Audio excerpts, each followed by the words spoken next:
Welcome, everyone. Thank you for joining us today. My name is Kerry Grady Vincent, and I'm the Senior Manager of Clinical and Educational Programs here at Osteoporosis Canada. I will be your moderator for today's webinar, Physical Therapy, Supporting Good Bone and Muscle Health. This webinar is funded by the Government of Canada's New Horizons for Seniors program. Before we begin, Osteoporosis Canada acknowledges the land that our offices, located in Toronto, are on is the traditional territory of many nations, including the Mississaugas of the Credit, the Anishinaabe, the Chippewa, the Haudenosaunee, and the Wendat peoples, and is now home to many diverse First Nations, Inuit, and Métis. We also acknowledge that Toronto is covered by Treaty 13 with the Mississaugas of the Credit. Osteoporosis Canada is the only national organization serving people affected by osteoporosis, working to educate, empower, and support individuals and communities on bone and muscle health and in the risk reduction and treatment of osteoporosis. Our Scientific Advisory Council is made up of experts from across the country in osteoporosis and bone metabolism and is a volunteer membership comprised of clinicians, researchers, and educators. The SAC advises our board and staff on scientific and medical issues. OC provides medically accurate information to patients, healthcare providers, and the public. Our services include programs and support groups, educational webinars, podcasts, digital tools, and resources available at osteoporosis.ca. We are really excited about today's presentation, which will provide information about the importance of physical activity for bone and muscle health. People who have fractured and or have been diagnosed with osteoporosis often stop exercise and activities fearing they will break a bone, but being active and engaging in physical therapy can help support or can help strengthen your bones and muscles. Physiotherapists are an integral part of your healthcare team. Today's presentation is not intended as individualized health advice. If you do have questions during the webinar, remember to click the question and answer button on your screen to submit your questions, and we'll try to get to as many as we can, time permitting. Before we begin, make sure you have your speakers turned up fully so that you can hear the presentation clearly. Without further ado, it is my pleasure to introduce our speaker today, Joanne McKee. Joanne is a registered physiotherapist with over 26 years of experience, currently serving as the Director of Therapy Services at Finlandia Village, where she developed and expanded a wide range of services, including an outpatient physiotherapy clinic, a rehab center specializing in joint replacement recovery, and home care physiotherapy. Please join me in welcoming Joanne. Thank you, Kerry. I will share my screen.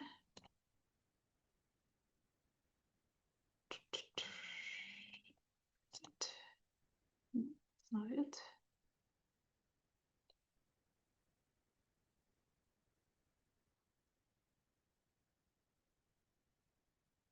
There we go. Okay, so today we're going to discuss how physiotherapy can help you support your good bone and muscle health.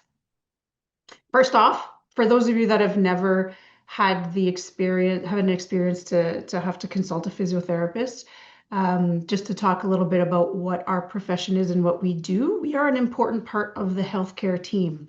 We are the healthcare professionals with the deepest training in human movement.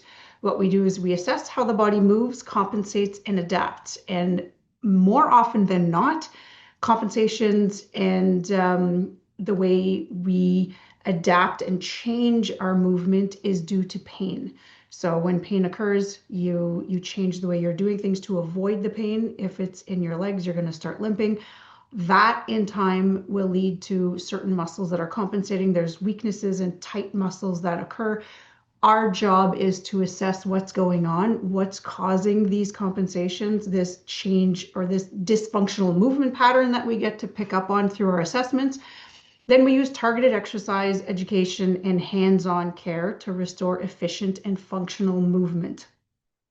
The Physio Lens ensures that patients' treatment and exercise protocol are designed to help improve everyday activities to allow you to do the things that you want to do: walking, stair climbing, working, playing with your grandkids, returning to sport, all of those things. And it's all very much goal oriented and very individualized based on what you as a patient want to get back to. All right, so osteoporosis is a bone disease. So if you are here either because you've received the diagnosis of osteoporosis, or you've had a bone density test and the doctors told you you don't quite have osteoporosis, but your bone density is not as great as it should be, you're more classified as the osteopenia, or you know someone who has osteoporosis, so you're willing to get information for them to help them out, or you're curious as to what is osteoporosis and how can physical therapy help you potentially prevent it from happening by giving you tips and pointers on how to improve or increase your bone density. By definition, osteoporosis is a bone disease that occurs when the body loses too much bone, makes too little bone, or both. As a result, the bones become weak and they may break from a fall, or in serious cases from sneezing or bumps. And that has happened. So someone who has severe osteoporosis of the spine from sneezing, or from like just, let's say, sitting in a chair too quickly and not realizing the chair is as low as it is and kind of coming down in a bit of a bump, while bent forward, it can lead to a spontaneous compression fracture of the vertebrae in the lumbar thoracic spine, just from a simple movement like that. So if we look at microscopically, what happens is the osteoclasts are the cells that break down old bone, and osteoblasts build new bone. So imagine like a little Pac-Man that's going around and just chomping away at all the old bone that's there that needs to be reabsorbed. That's what the osteoclasts do. And the osteoblasts are the ones that are actually there creating new bone. When it comes to osteoporosis, what happens is the resorption of the broken down bones outpaces the formation of the new bone by the osteoblasts. Now, for me, I'm going to tell you a little story about when I first discovered osteoporosis, or I learned about it. So if we look back about 30 years ago, I was in my first year university. I am currently in Sudbury. I grew up in a little town about an hour north of Sudbury, Ontario, and went to the University of Ottawa. That's about a 6-hour drive. In one of my first year classes where we were learning about diseases and conditions that we may have to deal or treat later on as a physiotherapist, osteoporosis came up. And the one thing that I learned in that class that kind of stuck with me was the fact that women who go into menopause at a younger age are at greater risk of developing osteoporosis before they get to the older adult age where we typically see that diagnosis. That really bothered me because I knew that my mother started her menopause when she was 33. So when I got home that night, got home from school, I called my mom right away and I shared with her the information that I had learned about osteoporosis. And I asked her if she had ever had a bone scan, and her response was no. So I recommended that she make an appointment to go see her family doctor and ask to get a bone scan, which she did, which is good because my mom's pretty good at following instructions and doing things that she always wanted to do things to improve her health overall. So she went, got the bone scan done, and at the age of 42 was diagnosed with osteoporosis. So the doctor put her on some medication to help increase with bone density. And she also consulted with me to see what type of exercises she could do to help improve her status, to increase the bone density. And I put her on some exercises, and everything I learned about osteoporosis, I shared with her. And to this day, she still does exercises regularly. Today, she's 73 years old. She's actually on the call today. So hi, Mom. I forgot to tell you I'm going to be talking about you a little bit here. Hope you don't mind. But in 2017, she had a hip replacement because of arthritis that she had in that joint. Then in 2019, 2 years later, while she was outside in February, she slipped on ice. The first thing that came in her mind was she remembered how the orthopedic surgeon had told her after her first hip replacement to make sure she never slips on the ice and has her legs come apart, kind of like Bambi, because that would be bad. That could cause a dislocation of the new hip. So thinking that and wanting to protect that new hip, she had all of her weight on her other leg when she kind of twisted and fell, and she fractured her fibula in one place and she fractured her tibia in 3 spots, requiring surgery. She has a plate in there with a bunch of screws, and had quite intense rehab afterwards. But we got her better. We did the rehab. She did very well. She still does very well with that leg, and it doesn't stop her from doing anything that she did before. She got right back to her baseline because she did the exercises and got back on track. Then in 2021, she fell again while she was at camp onto her hand backwards and fractured her humerus. So right at the neck of the humerus in the shoulder, it was a compacted and displaced fracture where she was in a sling for a good six or 8 weeks in order to allow that to heal. Again, afterwards was very, very good with her rehab, did everything that I recommended, did her physio, and she has regained functional use of that arm. It doesn't stop her from doing anything at all.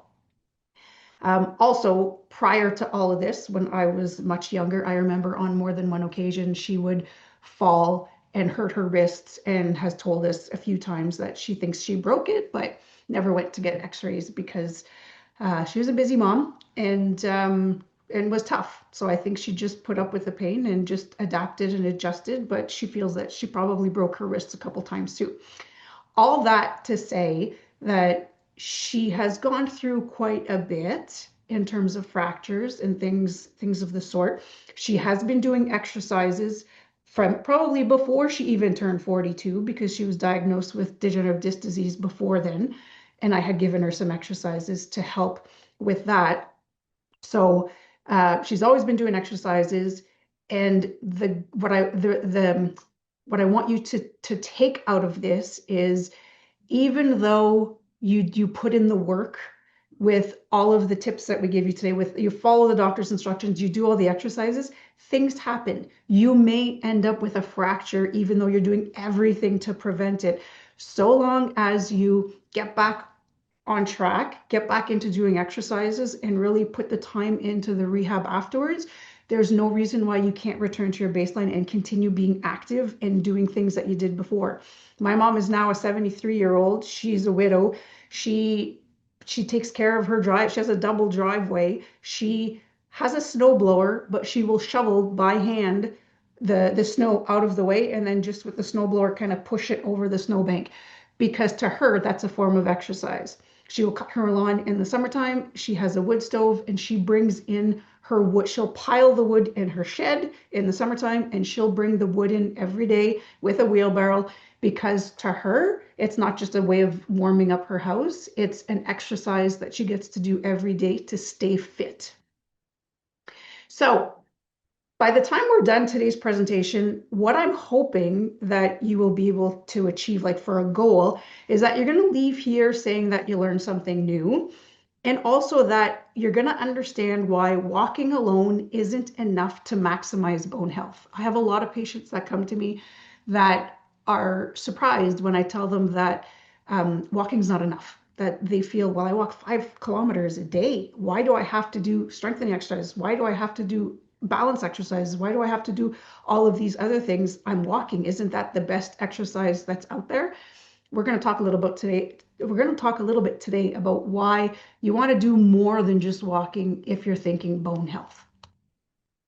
So why does bone health matter? Well, as we age, there's a rising number of people that develop osteoporosis, and with that comes a fracture risk. So your bone health is important, because when you think about bone, you think about bone disease. Osteoporosis is the first one that comes up. And when you talk osteoporosis, when you hear that word or you have that diagnosis, the first thing you think of is, oh my goodness, if I fall, I'm going to break my hip.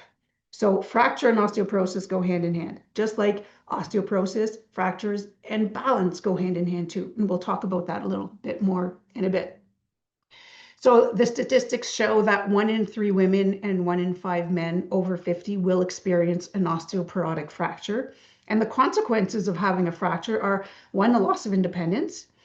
You're immobilized for a while. If you have a cast, you're not moving that joint, you're probably not going to be able to drive, and you're going to need help from other people.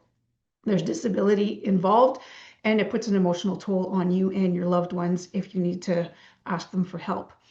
Physiotherapy helps maintain function and mobility, like we mentioned before when we talked about the definition of physiotherapy. So our goal is to get people moving, but not so much, not only, I should say, in during rehab, but also with prevention. So I helped my mom by giving her exercises when she got the diagnosis and made sure she followed through with those. So the prevention that she was able to do prior to her fractures allowed her to get back on track more quickly afterwards, and to realize the benefits of exercise and the power of being fit and of exercising afterwards to get back to that baseline.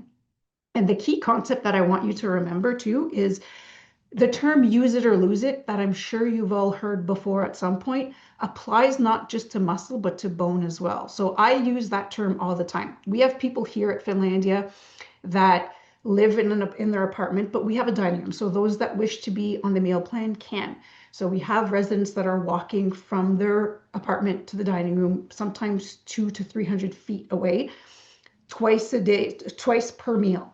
And when they come to me and say, well, you know what, I just don't feel like walking anymore, I'm going to request that they just bring food to my apartment. So then I have to sit down and have that use it or lose it talk with them to say, you know, if you stop walking, your muscles are going to get weak to the point where you won't be able to walk anymore. If you don't use your muscles, weakness will be the result, and you won't be able to use them anymore when you want to get back into it. Same thing applies for the bones. If you don't do exercise or put yourself in positions where you're bearing weight through the bones, your bone density will decrease. You increase bone density by loading the bone mechanically. If there's no load because of too much sitting or rest, then it will decrease. We're going to talk today about how to increase it. So what happens to bone as we age? Well, there's a natural decrease in bone density, and the reasons for that are hormonal changes. So with menopause, there's a decrease in estrogen and testosterone. Those declines will definitely affect our bone density. Reduced physical activity as well. So if you're not as active as you were before, there's less mechanical loading on the bones, which will result in a gradual decrease in bone density. Also, as we age, the nutrient absorption changes in our body. How this is linked to physio, we discussed before how we are movement specialists. And in any treatment plan in any physiotherapy treatment plan, regardless of what condition we're dealing with, movement is going to be the big part, like a big component of any treatment plan. What's nice is, or what I'm hoping you're going to learn here that you may not have known before, is that movement is the stimulus for bone remodeling. So I'm sure if I was to ask you, what are the benefits of moving? What are the benefits of exercise? People can list a bunch of things: increased strength, decreased flexibility, just overall well-being, great for your heart health, great for your lungs. But I would like you to now think and add to that list that movement is great to help stimulate bone remodeling, to help stimulate my bones, to regenerate, to create that new bone. Because bones are constant, it's very active. There's always stuff going on in the bones. There's always that remodeling, that resorption of old, deteriorated bone, and that formation of new bone, constantly changing and remodeling. And movement is the stimulus to that. If you look at the photo or the diagram on the right-hand side there, the healthy spine, you can see, is actually in an extended position. On the right-hand side, a spine with osteoporosis, you see those compression fractures, those little red lines. So that's somebody that, if they have severe osteoporosis, like the diagram just above that shows how porous the bone is, someone that would, let's say, fall onto their bum in a forward position will most likely suffer a compression fracture like that if they have osteoporosis in their vertebral bodies. So that can, when we see older adults that stand or walk with that rounded back, if that is a posture that someone has before they're even diagnosed with osteoporosis and they're always in that position, then they could very easily develop a spontaneous compression fracture because of the force and the weight on the front of the vertebrae that has gotten weak because of the osteoporosis.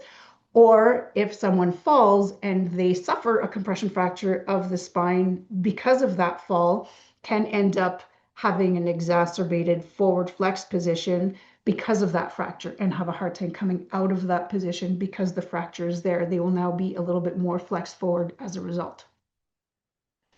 So what are the risks of poor bone health? Well, fragility factors. And that's the number one thing. I think anybody who thinks bone health, they think osteoporosis right away. If you think osteoporosis, what are you thinking? Fractures, you're thinking falls and fractures.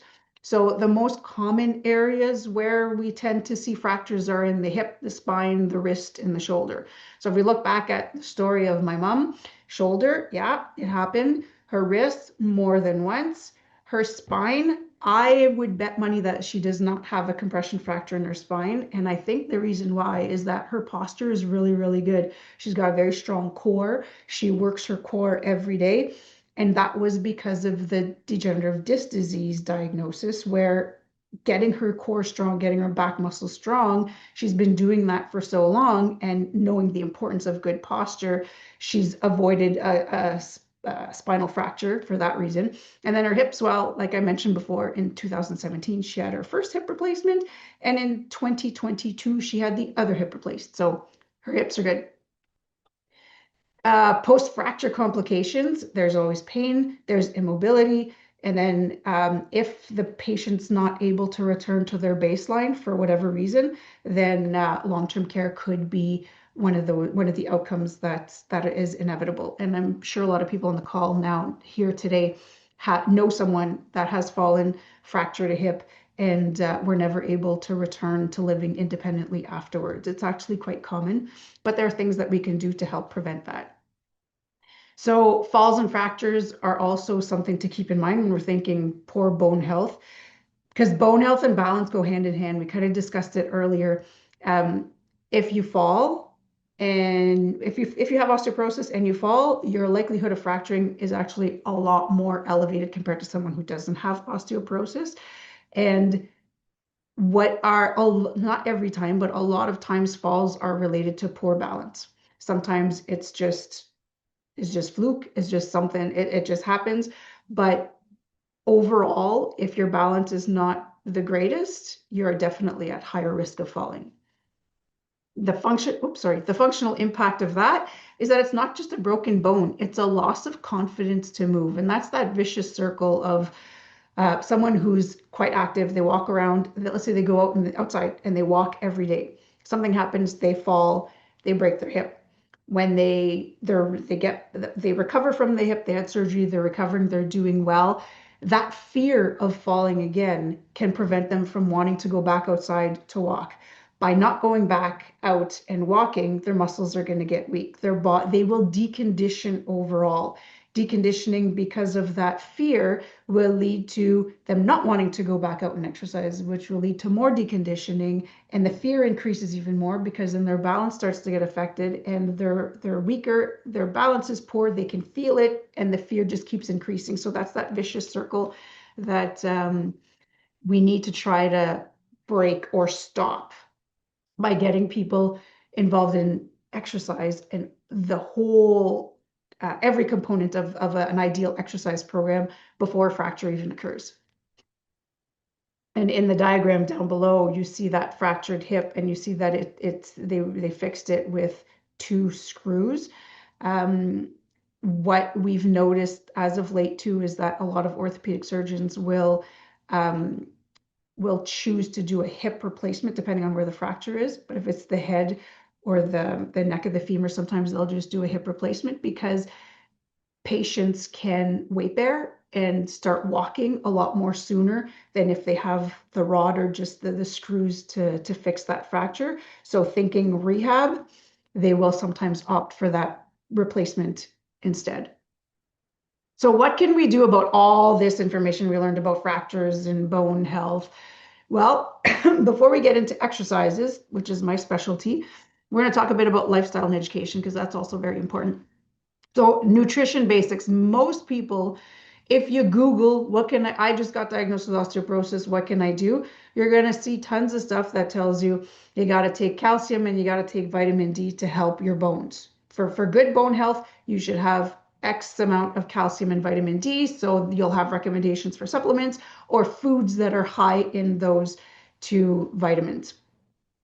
What I want to stress here, what some people don't realize, is protein is just as important when it comes to the nutrition the nutrition facts that you should know. Sarcopenia happens to everybody, and it's a natural process. It happens as we age, and it is where muscles shrink over time. So it's loss of muscle mass as we age. That's what sarcopenia is. So when you're thinking exercise to strengthen your muscles, you're thinking, I need to add strengthening exercises to my exercise routine. You're wanting to do so to help decrease the loss of muscle mass, to get your muscles stronger to support you. And we'll talk a bit more about that in a bit. But I don't want you to miss the fact that you need to make sure you eat enough protein to feed those muscles, because it is the protein that you eat that will allow that muscle to grow. You don't want to be doing exercises after hours and hours of strengthening exercises and not see or feel the difference in your muscles. And if you have experienced that before, it could be because you're not eating enough protein to feed those muscles that you're straining in a good way every time you do a strengthening exercise. Avoiding smoking, excess alcohol, and prolonged sitting are also things that you want to keep in mind when you're thinking, how can I help how can I help myself with bone health and with increasing bone density? And I want you to remember that bone health is a lifestyle commitment. It's not just one exercise. It's not one exercise or one supplement that you can take that will make the big difference. It's doing a combination of all those things, the supplements, whatever medication that your doctor recommends, walking, then a bit of all of the exercises the different categories, we'll say, of exercises that I'm going to recommend today. And it's not just doing it until you get your next bone density test that shows that, oh, your bone density has improved. Great.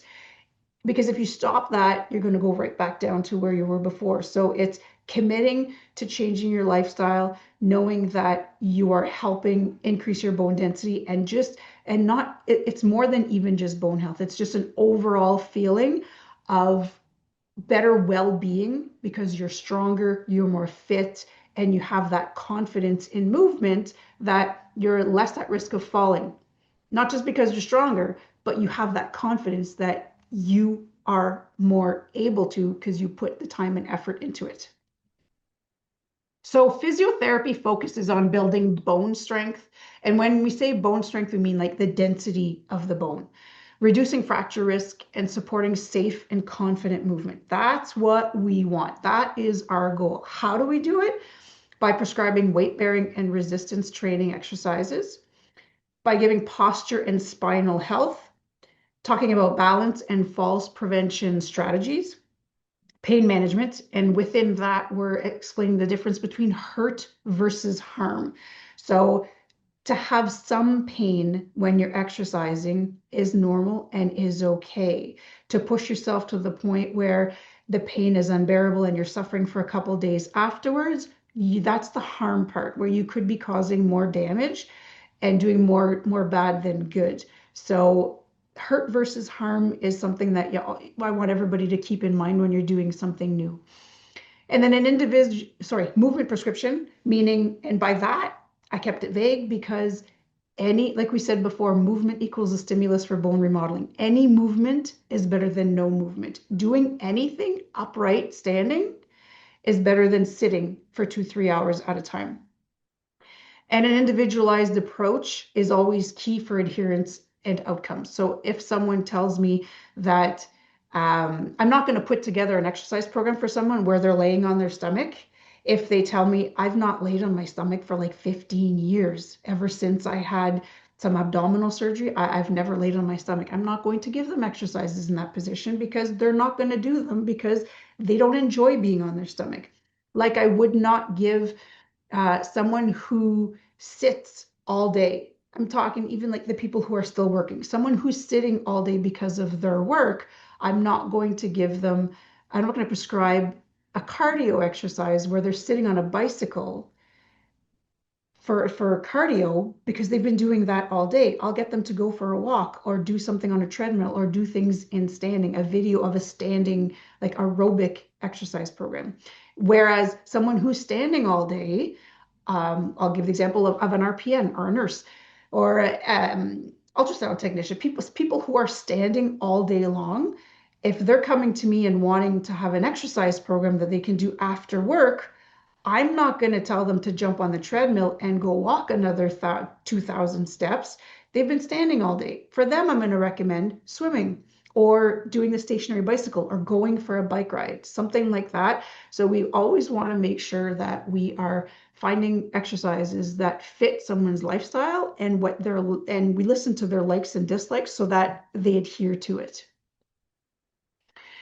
Mechanical loading through exercise. That is how you are going to help increase your bone density.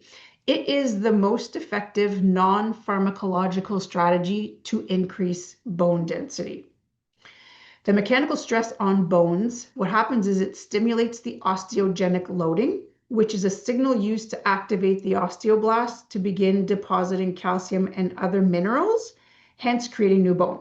So when you are sitting at home watching TV, reading a book, there is not much happening in your bones. There's not much activity going on in your bones. As soon as you stand up and you start doing exercises while weight bearing, so while loading the bones mechanically, you are stimulating that reaction. You're stimulating those osteoblasts. You're waking up those osteoblasts that their job is to create new bone.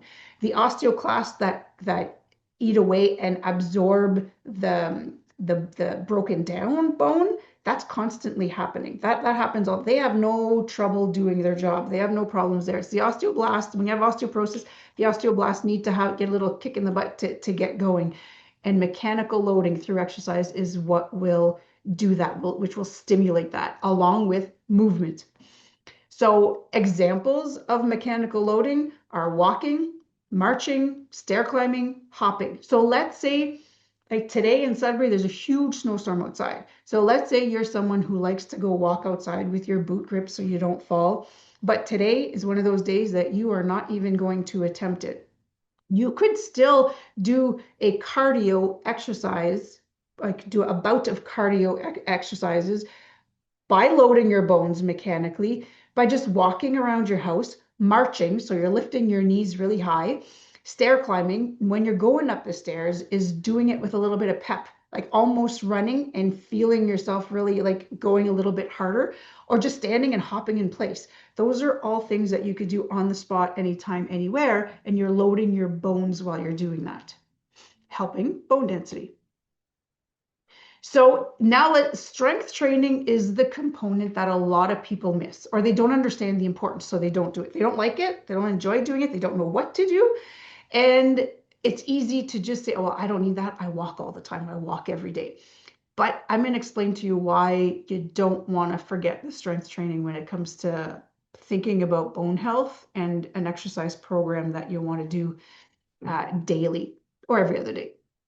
So strong muscles will allow you to better be able to right yourself when you're stumbling, and it increases your reaction time. So if you trip on the carpet and you're stumbling and you're about to fall, having strength in your leg muscles and in your core and in your back extensors is what's going to allow you to actually right yourself so that you don't end up hitting the floor. Strengthening or strength is also important and essential for maintenance of good posture. So we saw earlier in one of those slides on the bottom corner what compression fractures look like from being in a bent position. In order to, so anyone who fears that their posture is starting to be more and more forward, that they have that rounded back, my first tip to you will be try as much as you can to stand upright. Now, that being said, if you've never done exercises to strengthen your back muscles, you will most likely be able to put yourself in this position, especially if you don't have any compression fractures there. You'll be able to put yourself in this position. But unless you build the strength and endurance in the extensors of the back, you will not be able to maintain that position. So the back muscles, when we're strengthening them, we're thinking more endurance. It's not that we want them to be super big Popeye muscles back there. We want them to have the endurance to be able to hold you in an upright position. And when you're thinking endurance of a muscle, you're thinking low weight and lots of reps. So like 15 to 20 reps of those exercises where you're feeling that by the last third of the exercises, you're struggling a little bit, but you can still make it through. So lots of reps with low weight is what will build endurance in a muscle. When it comes to posture and to help prevent the compression fractures, that's what you need to do. Strength training, you also want to remember that, so this is one thing that a lot of people are not aware of, is that the pull of the muscle, on the bone will trigger an increased signal to the osteoblast to create more bone. So we said a while ago, when you're weight bearing, that the mechanical loading through the bone will help trigger those osteoblasts to create new bone. The same thing happens when your muscles pull on the bone. So the job of a muscle is to move a bone, basically. The muscles attached to the bone. So if we look at your bicep is attached to the bone right there. So every time you're doing a curl with weight or with an elastic band, the bicep is tugging on the bone to pull your hand towards your shoulder. The more load you have in your hand, the more tugging that will happen, and the greater the trigger is to increase the bone creation of new bone by those osteoblasts, if we're talking like at the molecular level. Also, more developed muscles will help decrease the risk of fracture when impact of a fall is at the hip. So what I mean by that is, I'm sure some of you have used the term or saw someone said, oh, they're like skin and bones. They don't have much muscle mass left. They're very deconditioned. Someone who is deconditioned, who does not have much muscle mass supporting the joints and the bones, if they were to fall on their bum, and they have osteoporosis, chances are they would fracture their hip or their pelvis. Someone who's been working their muscles, who's been doing strength training and has their gluteus maximus that has a little shape there, if they were to fall on their bum, they have that muscle there as a cushion, which will decrease the risk of fractures. So it gives a little bit more padding and more support if you were to fall by working on those muscles on a regular basis. Resistance training also supports transfers. So whether it's getting up and down off the couch, getting on and off the toilet, getting in and out of bed, the stronger you are, the easier it is to do that. Lifting and carrying tasks are also easier if you have more strength, or if you're participating in strengthening exercise on a regular basis, you're going to notice that those things are easier. And it's also great for participation in daily and recreational activities. If you enjoy playing pickleball or playing outside with your grandkids, or even just being able to go out of the house and go meet a group, a book club or whatever, the stronger you are, the easier those things are. And all in all, it just makes life easier to have strength and to be strong enough to perform those everyday activities, because then you know that you can do it on your own. So now if we talk about posture and balance a little bit, I want you to remember that your bones respond to what you do. So I want you to think of movement as medicine. And I'm sure some of you have already felt that or experienced that. The example of that would be sitting. If you're sitting for too long and you start to have back pain, or you have arthritis in your knee and it's really starting to bug you because you've been sitting for too long, if you stand up and walk around a little bit, do a couple of little exercises if you've been shown how to do some, and the pain will go away. Exercise, or I'm going to say movement, any kind of movement should be thought of as medicine. So I encourage my patients all the time, before you take any medication for a pain that you know is due to muscles or inflammation of a joint, anything like that, try moving first. If you know you've been sitting for a while, it's probably because your body needs to move. The human body is designed to move. We're not made to sit in one place for over an hour. So move around and think of movement as medicine. Prescribing static and dynamic balance exercises is also really, really important because it helps address the fear of falling. We talked about that vicious circle earlier. So I work with older adults. So rare is the patient that I've ever seen that I've not had to give some balance exercises to, whether it be seated or standing. We always start off with the static one. So that's just standing on one leg, standing on one leg with eyes closed, or with the feet one in front of the other, no movement. If when you're doing it statically, you're really wobbling, then you are where you should be. That's an exercise that you need to do, and you need to stay in that particular position until you're able to hold that for a good 30 seconds without too much wobbling. Then we throw in dynamic balance exercises where there's movement. So standing on one foot and throwing a ball against the wall, throwing a ball to grandkids, standing on one foot and touching a wall at different spots. Like there's an imaginary clock and you're going to all the different times on the clock, whether it's on one foot or one foot in front of the other or with gentle rotations. Those are dynamic balance exercises. So that's talking balance. Now we're going to talk a little bit about posture. You can see my guy with the red X and the green check mark on top of his head, what poor balance and good balance looks like when you're standing. When you're standing, it's easy to compensate through your back to kind of make yourself feel like you're standing upright, but really your upper back is quite curved.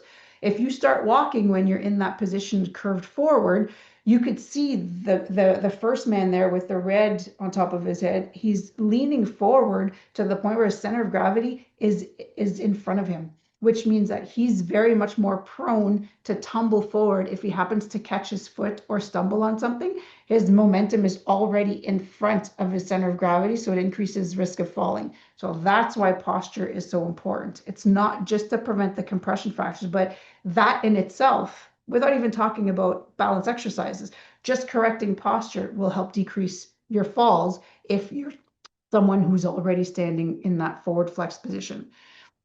Arthrokinematics is a fancy term that means the movement of the bones within the joint. So what is going on to the joint, to the bones in the joint with movement? So if I use the shoulder for an example, so pretend that this is your shoulder. Here's your humerus, and this is the part of the shoulder blade that comes up and over. In order for you to have full movement of your shoulder in every direction and do circles, this bone has to be able to slide up and down, forward and back, and do a spin. Okay, so all of this has to happen in order for you to have full range of motion. Those movements you cannot control. You can say, I want to go touch the ceiling and I want to bring my arm to the side, but you cannot force that, like control that movement there. It happens automatically. When it comes to that, the proper movement of the joints, what I've noticed in treating patients is posture is the number one thing, the number one predictor of whether or not someone will have their full range. So anyone who comes to see me, let's say for a wrist or an elbow problem, or even a knee or a hip, if their posture looks like our guy in that first diagram, I'm going to give him exercises to correct his posture or to work on his posture before I even tackle treatment of the knee or the hip, because without that good posture, we're going to be stressing a joint that's not in alignment. Everything has to be in alignment. So I'm going to get you guys to move a little bit so you can feel what I'm talking about right now. So I want everybody to come down into that slouched position.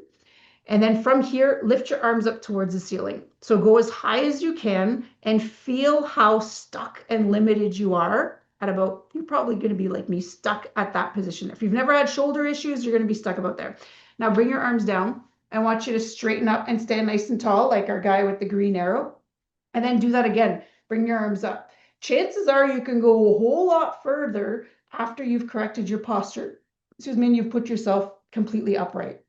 And the reason why is in this position, you're forcing your bone too far forward so that it doesn't have clearance to be able to slide down to give you that upper range. As soon as you correct your posture and you put your shoulders where they should be, in line with your ear, you're able to go all the way up. And the same thing applies to the neck. So we're going to try that one. Bend forward, bring your head forward a little bit. From this position, look up towards the ceiling and make note of where you're stuck. Then I want you to straighten up, shoulders back, head back, like the guy with the green arrow on top of him. And I want you to do the same thing. Look over, look up above. Chances are you can go a whole lot further when you correct your posture as well. And the reason why is you're putting your vertebrae and your bones, you're stacking everything in proper alignment. Our body craves movement, but movement in perfect alignment, in proper alignment. If you're not aligned and you do movement in a repetitive manner, that's how repetitive strain injuries happen. That's how tendonitis happens. That's how injury to muscles and wearing down of cartilage within a joint, it happens oftentimes because the alignment is off. Next, why walking alone isn't enough. We said we're going to talk about this. So bone responds best to impact and resistance. We talked about the bone, the mechanical loading and how it's great for increasing bone density. It's the mechanical stress that stimulates bone formation. That we discussed already. And yeah, there is some impact and weight bearing when you're walking. Agreed. Now, what I want you to realize is walking is low impact and repetitive. So over time, it doesn't create enough stress to build new bone. Studies have shown that people who only walk tend to maintain, not increase bone density. So they may still lose their bone density gradually as they age, particularly in the spine and the upper body. Why? Because your spine and your upper body are not being loaded the same way your legs are. So the bones of your legs will be loaded very nicely while you're walking, but because it's repetitive and low impact, you'll maintain it there, but you won't necessarily stimulate new bone growth, especially in those other two areas. So I'll give you an example of an exercise that you can do instead, or sorry, in addition to walking, to help increase the bone density in your arms, helping protect your wrists. Okay, now we're getting into the nitty-gritty, to the exercises. So if you want stronger bones and you're looking at what can I add to my program, right now all I'm doing is walking. What else can I do to help? This is what you want to do. Strength or resistance training.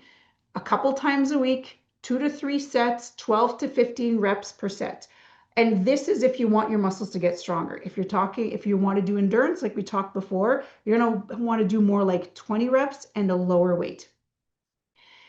I always recommend, if it's a new exercise, body weight only. And it could be as simple as like even bicep curls, not holding anything in your hand, but really contracting the muscle and going super slow up and down.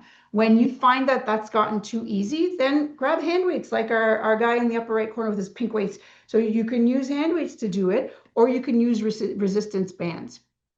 Examples of strength and resistance training exercises that are really good to help with bone density are squats. It works a lot of muscles at the same time, and you're loading your bones. Heel raises, same thing. Your calves are really important to help push you forward with every step that you take, so it's great for walking. Lunges, and then push-ups. So if you are strong enough and able to get down onto the floor, whether you're doing it on your knees or on your feet, go ahead and do the push-ups from the floor. Even better, because you're really going to be challenging your core muscles. If you can't get down, or you're worried you won't be able to get back up, do them up against the wall. By pushing your body away, whether it's on the wall or on the floor, you're loading the bones of the forearm and the humerus. So this is that weight-bearing exercise that you can do to help the bone density in your wrists. Another one that you can do is sitting in a chair that has armrests, pushing yourself up and down. So going up and down like this, where your arms are doing most of the work to lift your bum up off the chair, is another way to load your arms and your wrists. And then the last exercise I have there is chair sit to stand. So if you can, with your arms crossed, stand up from a chair and sit back down and go up and down like that, do 12 to 15 reps. That's a really, really good exercise. I have almost all my patients do that.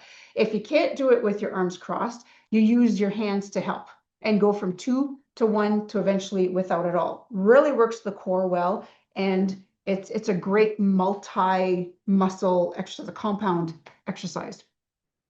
The next category of exercise is impact or jump training. So this only if it's safe for your joints and your fitness level, but it's just short bouts of either hopping, skipping with a rope, or if you're scared you might trip, just pretend you have a rope in your hand, stair climbing with a little bit of pep, like our couple right beside there.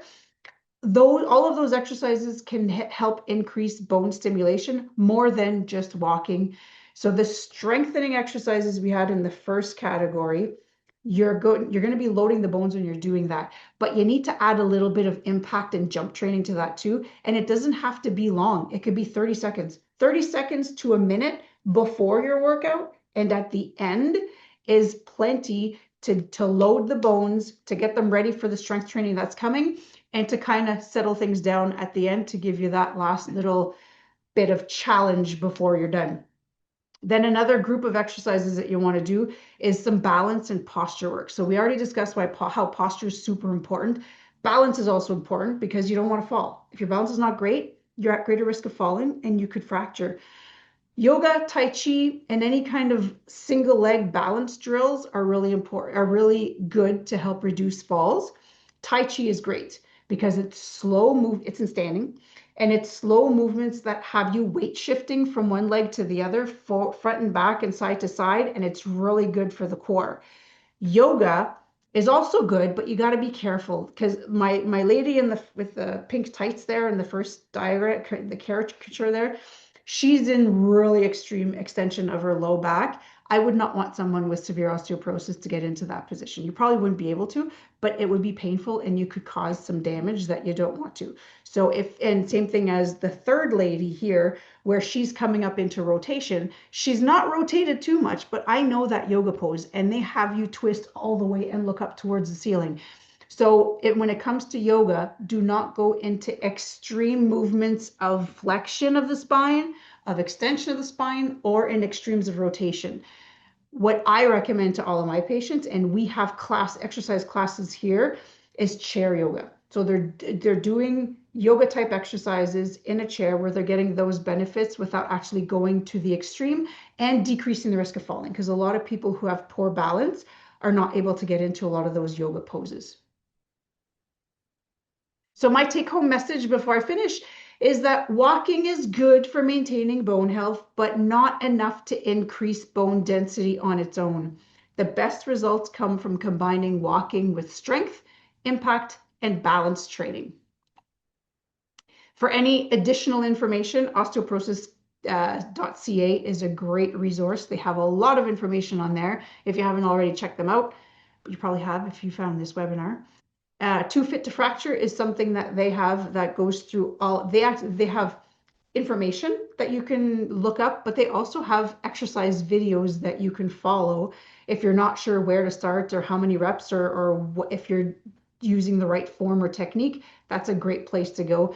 And then any other YouTube in general has a lot of exercises for videos for exercises for osteoporosis as well. If you're someone who doesn't really think that you can figure it out on your own or have the motivation to do it on your own, but if you watch somebody on TV and you do it at the same time as them, then there are a lot. As long as they're following the guidelines that we discussed today, avoiding excessive rotation, too much flexion or extension, then it should be fine. But like for any exercise, go in moderation, listen to your body. If something doesn't feel right, then stop. Don't push it. Don't go beyond pain. Discomfort is okay, and then assess how you feel afterwards, but don't ever push yourself to the point where if it doesn't feel right, don't do it. Don't take that chance. And that is it for me. Thank you. Thank you, Joanne. That was amazing. I think everybody was just thrilled with the information that you provided for us. We have time for a couple questions. So let's get started with that. First question. If I've never exercised on a regular basis and now have osteoporosis, is it too late to start? No, it's never too late. Never ever too late. I have patients that come in to see me that they're 90 and they're like, oh, I think I won't be able to build muscle strength at my age. Like I'm too old. It's too late for me. Never. It's never, ever, ever too late. Because like we said, the bone is constantly remodeling. And the best way to help increase that bone density and that new bone formation is by doing weight-bearing exercises. So of all the exercises that I listed there, you want to do a little bit of everything. If you've never exercised before, you want to start slow. Like that, I think in one of the sections I wrote, go slow and start low. Start low and go slow. So that's just using the weight of your body, finding a video for beginners that have osteoporosis. There are some out there because I found them when I was looking. Um, Using just your body weight at first for resistance and slowly progressing to elastic band, like resistance bands or weights, whatever you have on hand. And I can't really say that one is better than the other, resistance bands versus weights. They both have their pros and cons as a whole. But no, it's never too late. And there are a lot of physiotherapists and kinesiologists that are bone fit certified. So if you go to the osteoporosis.ca website, I believe on there you can find a list of physios or other health professionals or even personal trainers. There are some personal trainers. I have a kinesiologist here who's bone fit certified and a physio. There are ways to find them through Osteoporosis Canada. So if you're not sure, that's what I would recommend. Great. We'll just do one more question. How to approach exercises if you have osteoporosis, but also other conditions like arthritis? Okay. So basically, the golden rule when it comes to exercise, regardless of what it's for, like I said, as I was finishing up there, is listen to your body. Okay. Nobody knows how your body feels and what's going on inside of you more than you do. So I could be, if I don't listen to my patients and pick up on their verbal cues and sometimes their non-verbal cues while they're exercising, I may miss the fact that they're doing something that is hurting them. If you're someone who's a go-getter, who likes to push, push, push, push, push, if you have arthritis and osteoporosis, you may need to slow down and back up a little bit. You can, when you think about the exercises that you want to avoid with osteoporosis, is your extreme flexion of the spine, extreme extension, and then rotations. So if your arthritis is in the spine, you're not going to want to do those positions anyhow. You will already not have that as part of your everyday movement because your arthritis, whether it's degeneration of the discs or the cartilage on the facet joints that's worn down, that's arthritic, you're not going to enjoy those positions. If you have arthritis in the hips or in the knees, and you're thinking, well, it hurts when I walk sometimes. How am I going to do any kind of hopping? My recommendation for that is make sure you're wearing shoes that have really good cushion, good support. And if you're going to be doing some hopping or jumping, do it with good shoes on a yoga mat so you have that little bit of extra cushion. And if it's no good, if it doesn't matter, all that extra padding, it's not good for you, then don't do it. Then that's fine. Because you can also do that and to a lesser degree have the same effect in the pool. So I have a lot of people that ask me, can I bike or can I go to the pool now that it's wintertime because I'm not going outside? Those two things are great non-weight bearing exercises to help with arthritis, but they're not going to help with your bone density because you're not loading the bones. However, if you can't hop at all or jump outside because of the arthritis in your hips and your knees, in the pool, you'll be able to do it a little bit, that you'll get a little bit more stimulation, like the bone formation, than not doing it at all. But basically, yeah, it's just a matter of listening to your body and avoiding what you're not supposed to do for osteoporosis, and then listen to your arthritic joints and have lots of ice handy afterwards if you happen to do something to flare it up. Wow, great. We've got so many questions here. If people want to go to the Osteoporosis Canada website, I think they'll find answers to a lot of their questions. There's lots of information on nutrition and exercise there. So at this point, I would like to thank Joanne for such an informative presentation on the importance of exercise and the importance of physiotherapy. Thank you so much. It was so informative. Thank you. Well, I No also problem. I also want to thank the Government of Canada's New Horizons for Seniors program. And here you can see on our slide for more information, please go to our website. We have other webinars on different types of activities, so you can take a look at those. And as well, our website includes many tools, including nutrient calculators, podcasts, a quiz, or repository of our past webinars.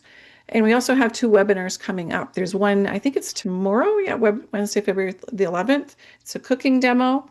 And we also have another webinar on the 5th, the role of nutrient-dense food in health. So finally, just wanted to say thank you to everyone for joining us today. Hope you join us again soon and wishing you a great rest of your day. Bye for now.